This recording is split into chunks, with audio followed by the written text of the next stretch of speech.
কেউ কেউ দুষ্টামি করে লিখছে, বলছে যে এই পরিবারটি অনেক ত্যাগী পরিবার, অনেক ত্যাগ স্বীকার করেছে। যেমন প্রধানমন্ত্রী দেশ ত্যাগ করেছেন, তারপরে ওনার এই কি ভাগিনী উনি পদত্যাগ করেছেন ব্রিটিশ পার্লামেন্ট থেকে। এই কয়দিন আগে জানলাম, আমাকে জানতাম না, ওনার পুত্র তার স্ত্রীকে ত্যাগ করেছেন, ক্রিস্টিনা। তারপরে ওনার কন্যা, তাও আগে আমরা পরিষ্কার করে জানতাম না, তিনিও স্বামী ত্যাগ করেছেন। তো ত্যাগের মধ্য দিয়েই তো আছেন। টিউলিপ সিদ্দিক পদত্যাগ করেছেন, এটা নিয়ে তো বাংলাদেশে বেশ অনেক রকম আলোচনা হচ্ছে। এখন তিনি, তার সাথে আলোচনা এসছে তার খালা। আমরা ইতিহাস যদি দেখি, এক খালা ছিল হলো কি ঘসেটি বেগম, যে তার সিরাজউদ্দৌলার পতনের কারণ হলো। আর এক খালা হলো বাংলাদেশে এই যুগের, তার কারণে ব্রিটিশ এক মন্ত্রীকে পদত্যাগ করে। শোনেন, অনেক কিছুই বের হয়ে আসছে, পরিষ্কার হচ্ছে, আমরা দেখছি। কেউ কেউ দুষ্টামি করে লিখছে, বলছে যে এই পরিবারটি অনেক ত্যাগী পরিবার, অনেক ত্যাগ স্বীকার করেছে। যেমন প্রধানমন্ত্রী দেশ ত্যাগ করেছেন, তারপরে ওনার এই কি ভাগিনী উনি পদত্যাগ করেছেন ব্রিটিশ পার্লামেন্ট থেকে। এই কয়দিন আগে জানলাম, আমাকে জানতাম না, ওনার পুত্র তার স্ত্রীকে ত্যাগ করেছেন, ক্রিস্টিনা। তারপরে ওনার কন্যা, তাও আগে আমরা পরিষ্কার করে জানতাম না, তিনিও স্বামী ত্যাগ করেছেন। তো ত্যাগের মধ্য দিয়েই তো আছেন, ভালো কথা। এখন এই টিউলিপ সিদ্দিকী দেখেন, একটা কাল তৈরি করা হয়েছিল বাংলাদেশে দীর্ঘদিন যাবৎ গায়ের জোরে, অন্যায়ভাবে। মুজিবীয় কাল্ট, আওয়ামী কাল্ট বা শেখ পরিবার, কতজন এমপি ছিলেন আপনি চিন্তা করতে পারবেন, আত্মীয় পরিজন প্রত্যক্ষ পরোক্ষভাবে। হ্যাঁ, একটা পরিবারের হাতে গোটা দেশ জিম্বি।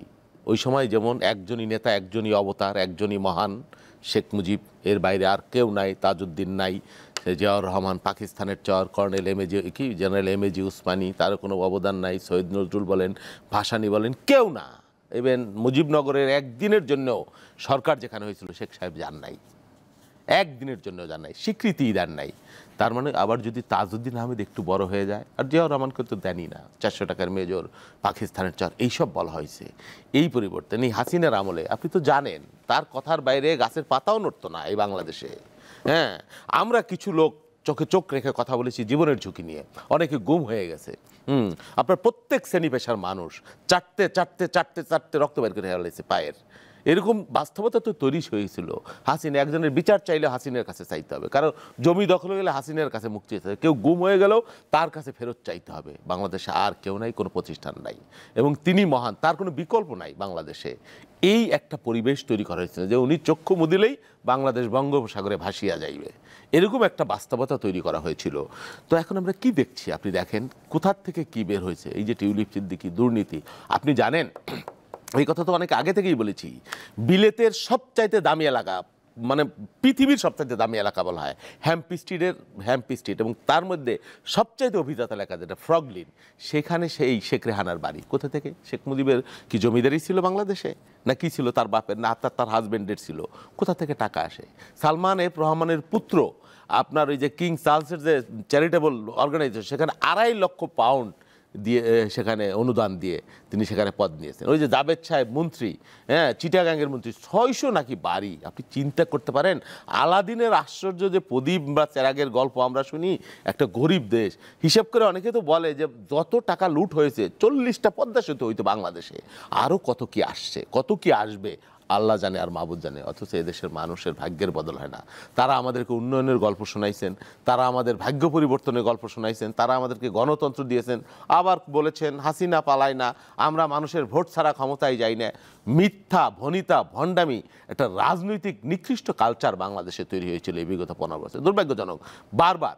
আর এই যে ভাই বলছিলেন, ভাইয়ের কথা ঠিকই আছে, আলমগীর ভাই যেটা বললেন, মামলা, একটা মামলা শেখ হাসিনার বিরুদ্ধে মামলার কোথায় এলিমেন্ট নাই। আমি এটাও শুনেছি পুলিশ বাহিনী কেন গুলি করে না, হ্যাঁ, পুলিশ ভালো গুলি করছে, ভালো পারছে, তোমরা কেন করছো না?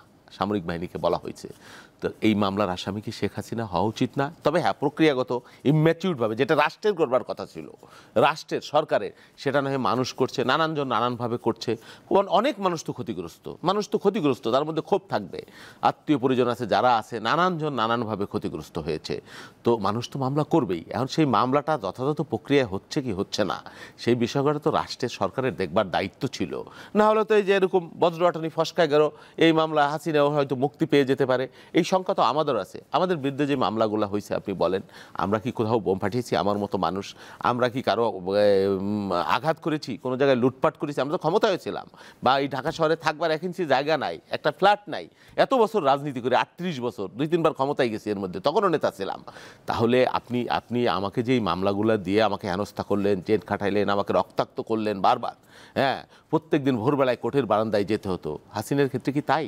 বেগম খালেদা জিয়া এতিমের টাকা চুরি করে খেয়েছেন আপনি বারবার বলেছেন, এবং হাইকোর্ট, এই জজ কোর্ট, বিচারিক আদালত যে রায় দিল, হাইকোর্ট, যেটা নজিরবিহীন, কোনোদিন 100-তে 100টা 99.99 ক্ষেত্রে হয় না যে কি সাজা বাড়িয়ে দেয়, ওনারা বাড়িয়ে দিলেন, 10 বছর করে দিলেন, এবং যারা বাড়ালেন তাদেরকে আবার অ্যাপিলেট ডিভিশনে আপনি পদায়ন করলেন, পুরস্কৃত করলেন, হ্যাঁ। আর একজন কোনোভাবে তারেক রহমানের মামলায় খালাস দিয়েছিল, তিনি তাকে দেশ ত্যাগ করতে বাধ্য হইল। তো এই যদি বাংলাদেশের বিচার ব্যবস্থা, আইন আদালত হয়, আমি জানি না এর পরিণতি কি, ফল কি। জি, আমি চালাম কি ওই টিউলিপ সিদ্দিক নিয়ে কথা বলছিলাম, যেটা প্রসঙ্গে তার খালার প্রসঙ্গে আসলো। আপনি যদি খেয়াল করেন, টিউলিপ সিদ্দিকির বিরুদ্ধে যে অভিযোগ, মূলত কিন্তু বাংলাদেশি রাজনৈতিক সুবিধা নেওয়ার অভিযোগটা আসে, তার মানে তার খালার বিষয়টাই চলে আসে। আমি তার মা এবং খালা এই দুইটা যদি প্রসঙ্গ আনেন, আমি বলবো যে তার মা হচ্ছে দুর্নীতিবাজ, তার খালাকে থেকে আমি 100 গুণ দুর্নীতিবাজ মনে করি তার মাকে। বাংলাদেশে যত আর্থিক কেলেঙ্কারি আছে সব চোখ বন্ধ করে তার নাম আসে, সবাই ভাবে যে সেই করছে। তো এটা সব এইবার না, শুধু শেখ হাসিনা যখন আগেরবার ক্ষমতায় ছিলেন তখনও তার মায়ের বিরুদ্ধেই বদনাম উঠেছে, এবং সেটা সত্যতা তো এখন পাওয়া গেছে যে 2টা ফ্ল্যাট তাকে দেওয়া হচ্ছে বা তার আরেক বোনকে দিচ্ছে, সেটা কারা দিয়েছে? বলছে মা খালার সাথে সম্পর্কিত লোকেরাই দিয়েছে, যাদের রাজনৈতিক সুবিধা উনি দিয়েছিলেন। এবং উনি বললেন যে এত অভিজাত এলাকায় কিভাবে বাড়ি থাকে। এর আগে সালমান এফ রহমানের কানেকশন শুনেছিলাম ওই বাড়ির ক্ষেত্রে, এখন আরেকজন নতুন আবিষ্কৃত হয়েছে, সেই লোক দান করেছে, এটা তো দলিল ভিত্তিক। আমাদের মতো দেশে হয়তো এরকম কেউ কাউকে ফ্ল্যাট দিলে হয়তো এটা বেশি অত গর্হিত অপরাধ নয়, কিন্তু ব্রিটেনের মতো একটা দেশে অবশ্যই অপরাধ, এবং অবশ্যই এটা অনৈতিক কাজ। এখন যারা বিএনপি করেন তারা এটাকে যতটা ফোলাই ফালাই বলতে চান, আমি সেভাবে না দেখেও বলবো যে এটা অবশ্যই অনৈতিক। এবং তার বিরুদ্ধে যেই তদন্ত করার দায়িত্ব যাকে দেওয়া হয়েছিল, সে প্রধানমন্ত্রীকে যে চিঠি দিয়েছে সেখানে বলছে যে তার দোষ নেই, তবে বাংলাদেশের রাজনীতি বা তার খালার সাথে তার যে সম্পর্কটা, এই জায়গায় সে সতর্ক ছিল না। হতে পারে সে সতর্ক নাও থাকতে পারে, তার বয়স তো এত বেশি হয়নি, আমি মনে করি না যে এত বেশি পরিপক্ক রাজনীতিবিদও না, কিন্তু সেই জায়গায় তাকে যে ফ্ল্যাটটা কে দিচ্ছে সেটা তার খেয়াল করা উচিত ছিল। তাকে আমি সৎ হিসাবে কোনো সার্টিফিকেট দিতে চাই না, সেটা এখনও প্রমাণের অপেক্ষায়, কিন্তু তাকে আমি দুর্নীতিবাজও বলতে পারি না, কারণ এখনও পর্যন্ত সে প্রমাণিত নয় যে দুর্নীতিবাজ। কিন্তু আমি এটা স্পষ্ট বলতে পারি তার মা দুর্নীতিবাজ, এবং তার মায়ের কারণেও তার যদি রাজনৈতিক ক্যারিয়ারে যদি কোনো দাগ লেগে থাকে, সে তার মার কারণে লাগছে, তার খালার কারণে লাগছে। এবং বাংলাদেশের রাজনীতির কারণে এটা তার দুর্ভাগ্য যে সে টিউলিপের মতো একজন মেয়ে, যা বাংলাদেশি হিসাবে আমরা খুব গর্ব করব যে একদিন হয়তো সে ব্রিটেনেরও প্রধানমন্ত্রী হতে পারতেন, সেই গৌরবের জায়গাটা আমরা একটা হারালাম যদি তার রাজনৈতিক ক্যারিয়ার আসলে এখানেই শেষ হয়ে যায়। আমি আশা করব যে সে প্রমাণ দেবে যে সে দুর্নীতিবাজ না, তার মা খালা দুর্নীতিবাজ হতে পারে, তাদের রাজনৈতিক ক্যারিয়ার, তাদের দেশে তারা কি করছে সেটার দায় সে নেবে না। এই প্রসঙ্গে আমি আরেকটা কথা বলি, শেখ হাসিনা তার বোন সহ আরও পরিবারের অনেককে দিয়েছে, ফ্ল্যাট দিয়েছে, প্লট দিয়েছে, যেটা পূর্বাচলে। সেই জায়গায় টিউলিপকে আবার মামলায় আসামি করা হয়েছে। আমি এই জায়গায় মনে করি যে আপনি যে প্রতিহিংসার কথা বলেছেন, এগুলো হচ্ছে প্রতিহিংসা।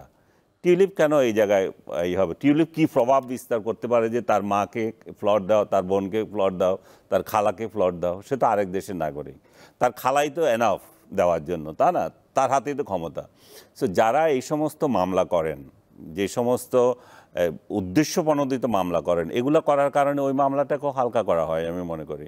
আমার মনে হয় যে মামলাবাজির ক্ষেত্রে এগুলো সতর্ক হওয়া উচিত, এবং যার যেটুকু সাজা তার সেটুকু অ্যাড্রেস করা উচিত, তাকে সেইটুকু সাজা তাকে দেওয়া উচিত।